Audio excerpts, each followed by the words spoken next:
Thank you for watching the Religion News Service series, Anti-Racism as a Spiritual Practice. I'm your host, Dr. Simranjeet Singh, and this episode is part of the second season of our series, which we filmed late in 2020. The first season, which was entitled Becoming Less Racist, can be viewed on religionnews.com. We thank Columbia University and Trinity University for their support in making the second season possible. I have to acknowledge that I'm currently sitting in my apartment in Manhattan, which is traditionally the land of the Lenape, the indigenous nation that made their homes here, raised their kids here, and buried their dead here. They were removed from these lands by European colonizers so the city could be built. We're grateful to the Lenape people for stewarding this land over the centuries. So now on to Dr. Anand Venkatkrishnan. He's an intellectual historian of religion in South Asia and an assistant professor at the University of Chicago Divinity School. He's a friend of mine. We actually did our graduate work together at Columbia. We were both PhD students in the Department of Religion together. And I've come to know him well and really respect and admire the way he carries himself in this world. He's one of the smartest people I know and that I've known. His current book in progress is called Love in the Time of Scholarship. It's about the Bhagavata Purana in Indian intellectual history. And it looks at the relationship of bhakti, religion as lived affect, and with philosophy as intellectual practice.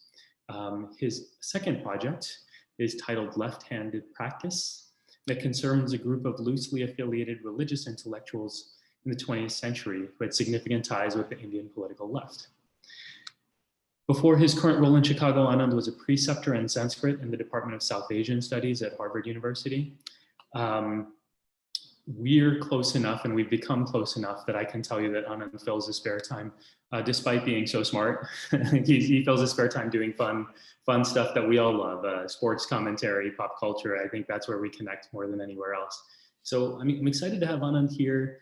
We're going to spend some time today talking about caste, racism, the connections between the two. And I couldn't think of anyone better to guide us through this conversation than Anand. So let's just jump right into it, brother. Tell us a little bit about your childhood and your background. Where did you grow up and what was your upbringing like?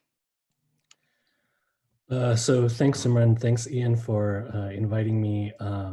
It's a real pleasure to be here. I'm embarrassed by being thought of as an expert in any of these matters, but I hope our conversation today is helpful in some way. I grew up in the Bay Area in California, was born on the East Coast, upstate New York, but moved out there very quickly after I was born, and so I'm effectively a California kid. Properly speaking, I grew up in Silicon Valley, the heart of the beast, and I guess to talk about my politicization, let's say, which gets into both of the issues that we're interested in today, both race and caste. Coming up through the California public school system, I had a fairly good understanding of the specific histories that I was inhabiting in the land in which I grew up, of the native people there, of the displacement that had occurred to make space for white settlers, of the activism of the mid-20th century in civil rights and Black liberation. All of these were actually a constitutive part of my high school education. And paired with that was a kind of a base level multiculturalism that we thought was the norm. And we, growing up in the sort of era of the Rainbow Coalition, assuming that those kinds of connections and histories and solidarities were the norm, and that the retrograde traditions of white supremacy were a thing of the past. We couldn't have been more wrong, but it's to give you a sense of the ethos with which I was raised.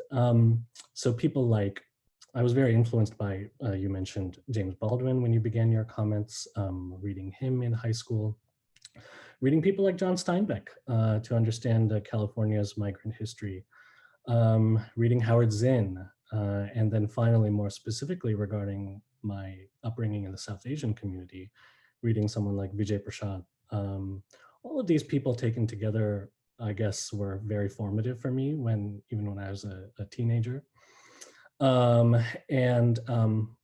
So that is sort of helped shape my understanding of my own position within the, let's call it the racial caste system in the United States. Having a good sense that I was a beneficiary of some structures and targeted by others, but because I grew up in a predominantly brown and also Black and brown community, there was never a sense of feeling marginalized. In fact, quite the opposite. That, however, had sort of a flip side. I grew up in a very large Hindu community in the Bay Area, and I'm something of a preacher's kid. Probably some of you here understand that term. I was a priest's kid, and that tends to do two kinds of things. You either end up doing exactly what your dad did, or you do the exact opposite. And in my case, it was a little bit of both. I happened to work on the particular intellectual and philosophical tradition that my community was interested in, and also I do it from a rather different academic perspective. Growing up in that community, and it's just probably part of the experience of many South Asians in America, caste was always an unstated term. It's a little bit like thinking about when people call themselves apolitical. Sometimes that's sort of code for we don't really want to, it's in our interest not to talk about the politics that we have. And so that's how it came down to me as sort of an unspoken, unuttered presence. I can talk about how that sort of thinking about caste more deeply came to me, but that postdates my time in my childhood. So if you'd like to move on, I can. Yeah, no, I appreciate that. And so just give us a sense of, it's really interesting to hear you say this. I mean, in part because it's so different from my own experience growing up in Texas. And we've talked about this, that I grew up in a place where there weren't people of our South Asian heritage. And we didn't have these kinds of conversations or even skirt around them because they just weren't a part of our existence. And so I'd love to hear you dig a little bit deeper in terms of yourself as a teenager who's thinking about, I mean, it's relatively young to be thinking about whiteness and race, and then also to be thinking about caste, and what does that look like for you as someone who's trying to figure it out? Did it seem like there was always a clear answer? Was there confusion? Did you feel like you were split between worlds? So thanks for that question. I think what was extremely important to me at the time, the most important thing to me, was a sort of going very deeply into the religious tradition that I had inherited. I do so now as a historian, but then it was as a committed participant. And what that meant for me was thinking about the very individualized version or way in which I was a participant. And in many ways, it was the clash of the individual with the community that much more defined that is to say, my own religious community, that defined my existence outside of school much more than anything else. Whereas, within school, it's again, it's a sort of there is an assumed multiculturalism, there's pluralism. There is an assumed sort of base level left liberal political sense of agreement. There wasn't so much tension there, but it really had to do much more for me. The tensions were much more internal to the community. One way that I can put this is that one of the difficulties that I had that perhaps would prefigure my understanding of how caste plays a role in the world in which I was in, was the problem that I encountered with the sense of universality that was promulgated by the community in which I was in. This is not uncommon to any religious community, but for me, it was a tension between thinking about Hinduism, for instance, as a unified whole, something that had a singular message, something that had a specific essence, and contrasting that with the exceptionally region-specific, family-specific, culture-specific, language-specific nature of the traditions that were part of, my family, for instance, right? So it was more navigating that tension between what does one make of the claim to universalism when really the dimensions of the tradition, as I understand it, are so very pluralistic and very diverse and very specific. So that paired with, an understanding of, or a move into thinking more historically and thinking about changes within over time, those were those were the kinds of tensions that that characterized my thinking at the time. I can add one more thing, which is that I think I also had a significant interest in the relationship between religion and social justice. And the community, as I experienced it, was not very interested in those links. While it was very important to me to think of my ethical interests as being derived from my religious background, or at least seeing religion and ethics as having similar drives, it was not incumbent on me to carry on that in terms of the community. So maybe these are some of the things that prefigure a later, the later tensions. Yeah, I appreciate that. I'm really struck by imagining you as someone who's trying to figure out the world, and part of what you're describing in terms of a religious sort of reconciling of these claims versus experiences, that seems really familiar to me. And the social justice piece, I can see that as well. I guess let's move into let's hold on to your formation a little bit more in your childhood, and can you talk to us about what it's like to grow up as a Hindu in this country? I know your experience is particular, and that you grew up in an area where there were more, and you were part of a family and part of a community, but what about this sort of racialization of it? I know you said you felt like you weren't an outsider, at least you weren't marginalized when you were growing up, but when you looked up at the national scene, right? Like you and I are big sports fans, or when you look at movies and you see the ways in which your community is represented or not represented, did that play a role in your formation in any way, in your self-understanding or how you saw your community? Yeah, thanks for that question. There's a particular nexus in California between, let's say, sort of new agey left-wing hippies and the Orthodox Hindu community. Those aren't as polar opposites as you might imagine. They're very, very melded together. So I was very conscious of sort of inheriting those multiple strands, and comfortable, let's say, with the diversity that entailed. Yeah, in terms of the racialization of Hindus in America, that was certainly a significant piece of growing up. But I again, I have to say that this is just an accident of my personality, that I did not entirely see it as self-determining or determinate of my self-definition, right?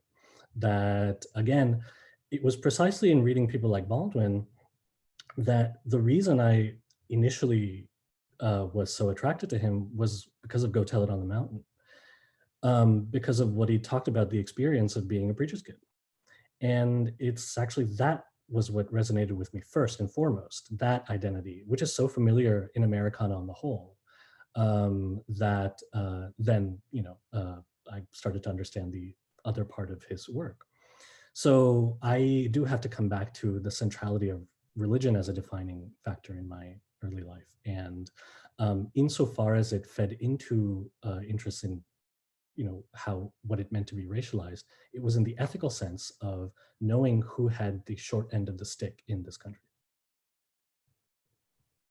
That's great. I appreciate that, and thanks for letting me push a little bit. Let's move into this sort of next phase of your formation, and you've talked a few times about, well, this was pre I don't know, pre-cognizance, pre-consciousness of these sorts of issues, right? Maybe we in racial justice circles we use the term race consciousness, so maybe it's pre-conscious, right? You're not fully in touch, in tune with what caste means and what race means, or at least how these things manifest themselves in your life. And so what is the next phase in your process, and in terms of how you experience these and also how you understand them? Yeah, for sure. I mean, I think there's a couple of things here. So one, when I went to college, I became a classics major. I was interested in antiquity and Greek and Latin. I had studied Sanskrit as a kid with a private tutor, and sort of got back into it through my study of the classics. And that quickly shifted me away from the mainstream study of the classics. I don't think I would have described it as such then, but now realize that probably racial factors had a significant, had a lot to do with that. That there is, for all of the self-recrimination of classics programs, there's still an implied sort of racial dimension to it, and a certain set of closed ranks.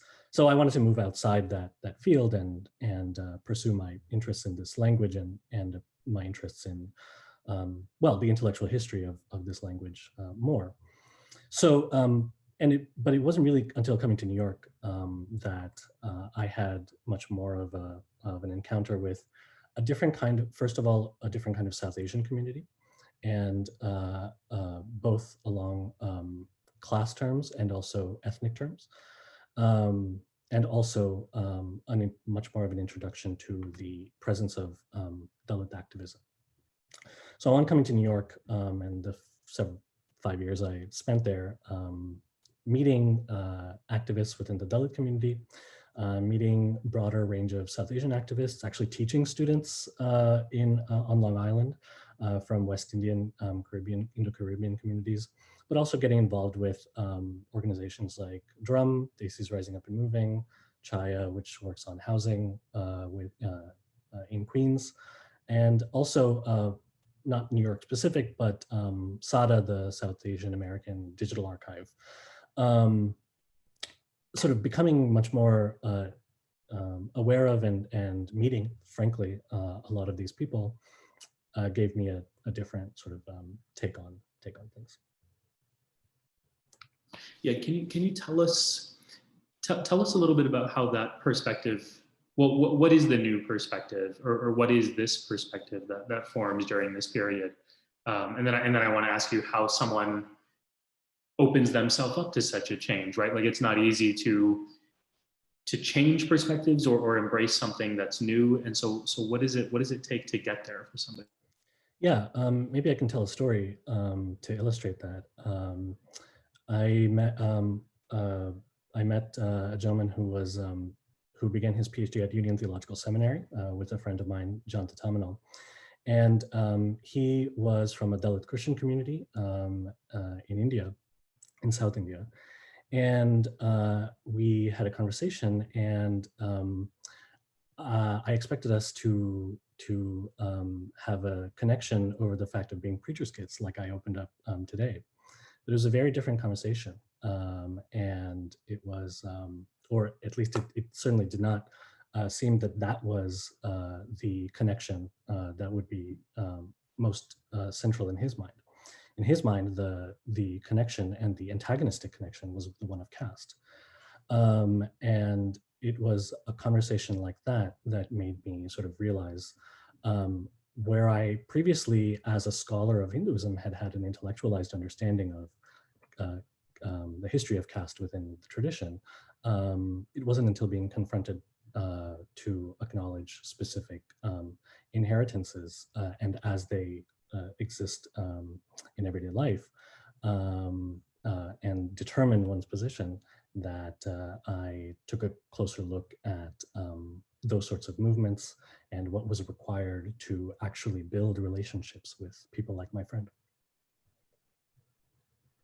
Yeah, that's a great story. And so I guess the question that strikes me immediately is the process then, is it one of connection, right? Like so you have this relationship that sparks your interest.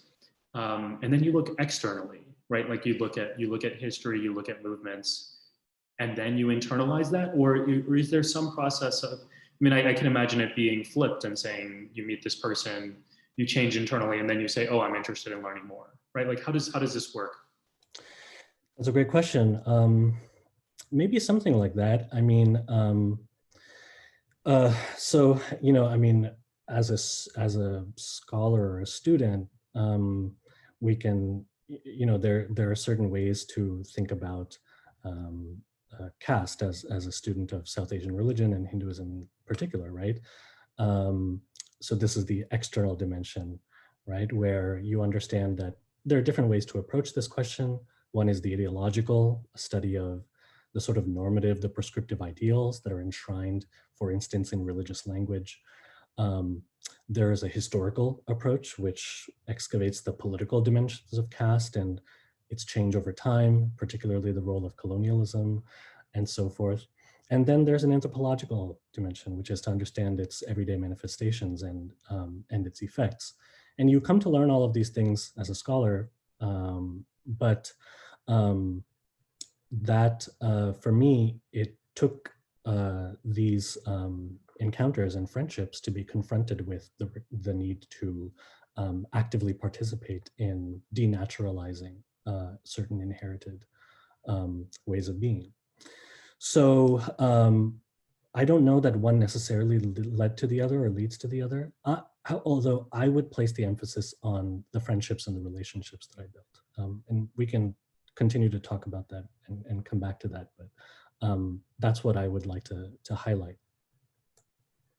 Yeah, I appreciate that. There's a nice analog here between casteism and racism that I want to explore. And what I'm hearing you say now is, and I really appreciate this point, that there's the intellectualization of the issue, right, of the oppression. And so we can learn about racism all we want.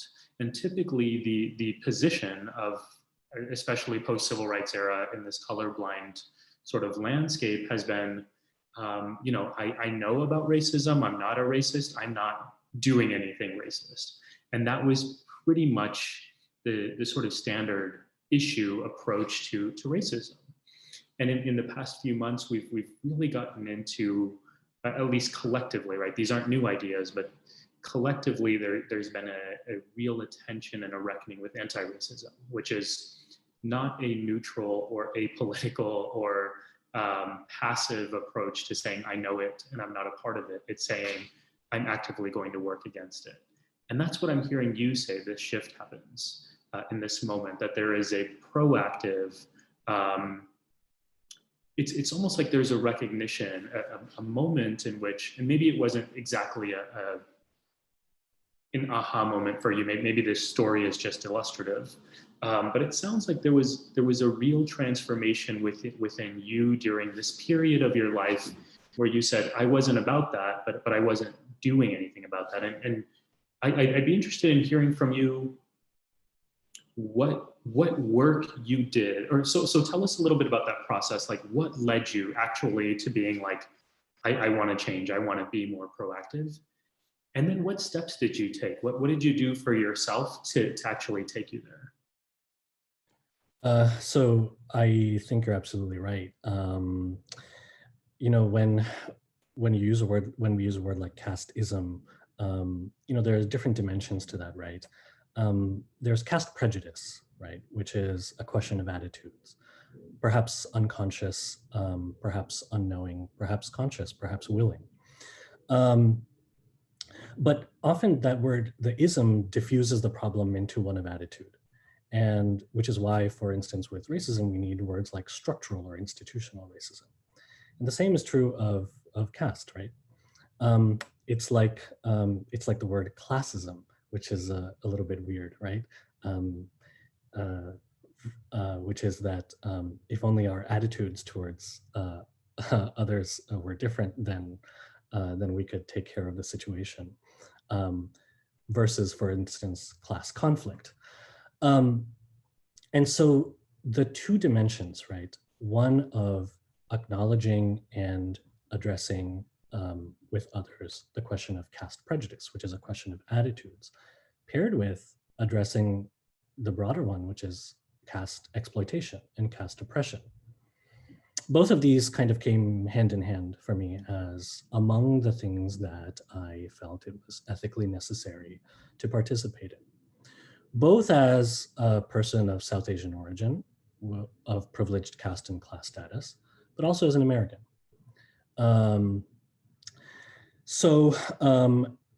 I would sort of put it alongside my education in feminism, among other things. This was another dimension of that. What did that mean in practical terms? A few things. One is being apprised of and being involved in particular Dalit movements in the United States, Ambedkarite ones, getting to know people involved, getting to share resources, getting to open spaces within the spaces I had access to for that kind of work. The space that I'm involved in is an educational one. It's an institute of higher education. So there are very specific turns or specific spaces that I can open up there. Another one is pedagogically, right? How does one teach Hinduism, for instance? How does one teach the study of religion in South Asia? How does one frame the history of religion on the subcontinent and in the diaspora? Taking into account what activists urge has been a significant dimension of my pedagogical practice as well. So those are just two very brief instances. Maybe you can ask some more things and they'll lead to others. But I did want to add that one personal dimension of this for me was, you asked me beforehand in preparing for this day, what do we do with this knowledge? And this is part of the answer to that question. For me, there's also a personal spiritual dimension to this. Prior to some of the COVID restrictions, I made it a point to actually go to Gurdwara regularly. The one in Boston when I was living there. I think it's in Everett. And the reason is I love the food in general, but also the teachings of the sants, the Santabani, specifically of Ravidas, and going and participating in a community in which these ideals of anti-casteism or anti-caste ideals are spoken and are constitutive. This is extremely important to me. Obviously, there are other traditions, including the Hindu, that have resources for this. But I went to the Gurdwara as a Hindu, right? Not as one who was trying to escape it, right? So I'll share that, and then maybe we can move on. Yeah, I'm loving this conversation. And I actually, when I was imagining this conversation, I was thinking, oh, Anand is a fancy professor of South Asian history. Maybe he can do a deep dive on caste and what it means and all those things. But I think knowing this audience and knowing the resources we have access to, right? Like we have a general sense of what it is. And I think it's more important to me and actually more interesting to me to learn about what a transformation looks like. And that's why I keep going back to that part of your experience, because I think a lot of us are looking for transformation. We realize that we have these ideas and we're becoming increasingly aware that we have these ideas somehow stuck inside of us and we don't know what to do with them. And so I really appreciate your specific examples of what worked for you in terms of dealing with these ideas, what it means to live ethically. But I have one more question there, and that is, what did you find to be important values, right? So let me say it this way. In order to do this sort of inner work, it requires some skills, but it also requires, we often talk about open minds and soft hearts, right? Or things like that, folded hands and lowered shoulders, right? We hear all these sorts of frames and cliches. But what do you think prepared you that when you were met with these relationships, that you were ready to open yourself up to change? Thanks for that question. I don't know that I can answer that actually about myself. But I will say that I take inspiration from historical figures. In the question of what do we do with this knowledge, as a historian, there's deep power in historical analogy. As much as, well, we want to see the specificity and contingency of particular moments in time, there is still a great deal of power in seeing oneself in the past and vice versa. So, for instance, in learning more about the life of B.R. Ambedkar, Babasaheb Ambedkar, who gave the most practical teaching in this regard, which is educate, agitate, organize. Learning about his conversion to Buddhism and what that meant for him was really helpful in thinking about as you say, the sort of external and internal dimensions together. He was a significant advocate of immediate political equality for the Dalits he represented, and did it best to enshrine that in the Indian Constitution. But Buddhism for him also represented an Indian, a non-Western source of revolutionary thought. For him, religion was precisely that dimension of hearts and minds that could provide the ground on which to translate the ideals of democratic politics. And learning about how important that was for him, someone who was deeply influenced by Columbia's own John Dewey, and yet saw that there needed to be something else, in his view, religion, that helped pave that ground or lay that groundwork. Learning about that was very influential to me. So it comes back to me to the experience of becoming friends, really becoming friends with people. What does that mean? For me, it was becoming friends with people based on what they do, and not necessarily out of a sense of shared politics. If one takes communism seriously, it's about relations, right? It's about changing one's relations and extracting oneself from capitalist modes of relations. So that translated to me in reworking my understanding of my participation in caste domination. Right?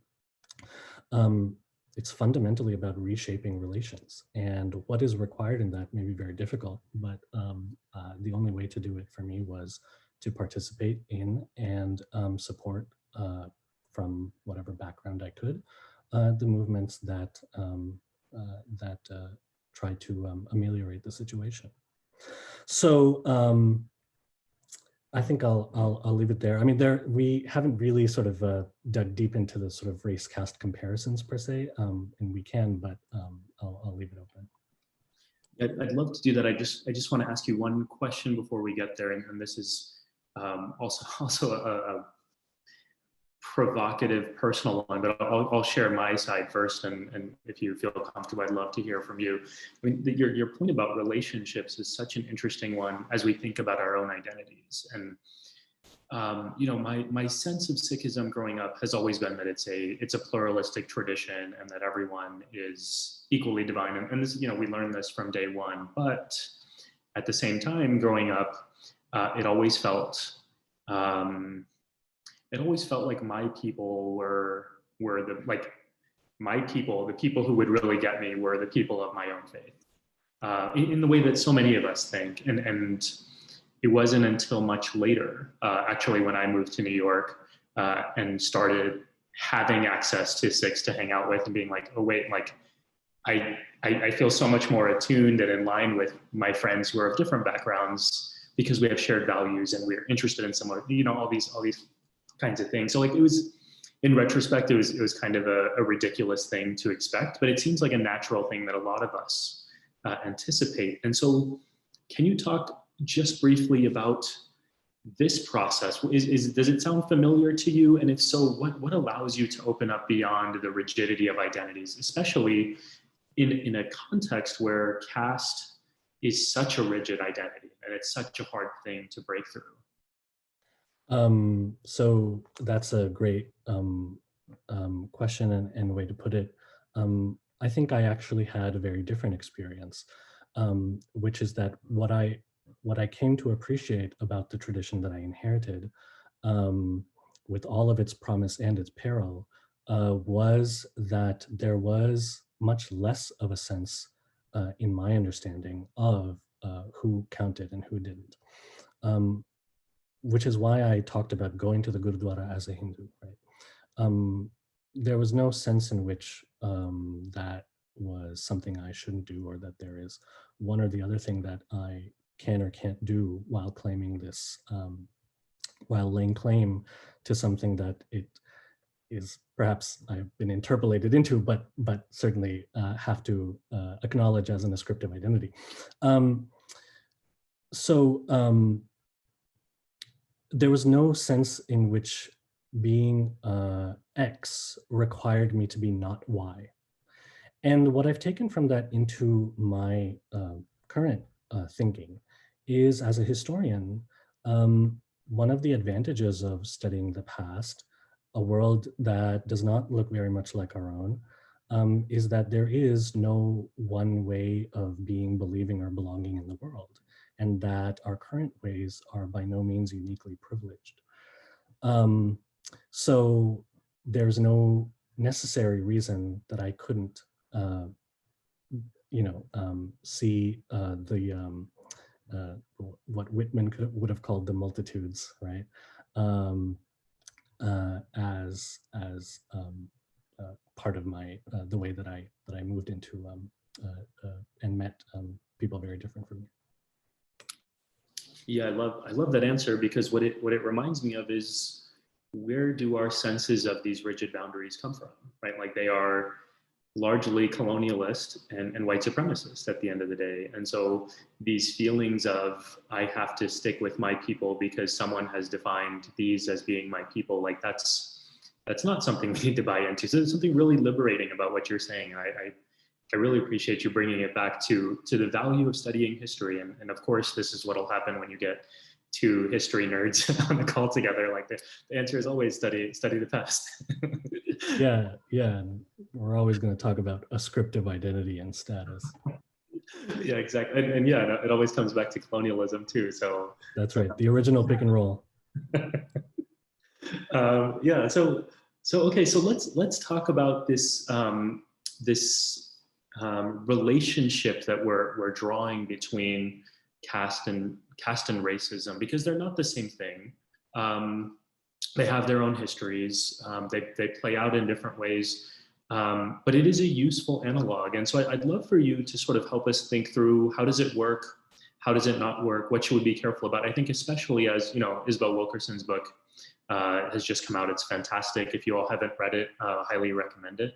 But yeah, I think a lot of people are sort of thinking about the relationship between caste and racism. I mean, I think you've covered it just as bad as well as I would. From a scholarly perspective, there are a great deal of resources in this respect. This is not a new analogy. Both activists and scholars have attempted to understand these comparative or these ascriptive statuses in comparative ways. Obviously, it's returned with the publication of Isabel Wilkerson's book, and there have been, it's prompted many conversations that revisit some of the older and to some extent not superseded conversation among people like Gerald Berriman, for instance, and Oliver Cox, who had a long, exchange about this back in the 1960s. In some ways, we're still working within that frame, and it's a useful one to think with as the comparison is back in everyday view. From a sort of a personal perspective, yeah, I mean, I think that there are many reasons for bringing these terms together, both to sort of point out the unevenness of South Asians in the United States making immediate claims to being racialized in similar ways as African Americans when they have their own forms of social stratification to deal with, and at the same time, a history of drawing these sorts of connections that has generated a great deal of solidarity between marginalized communities in the United States.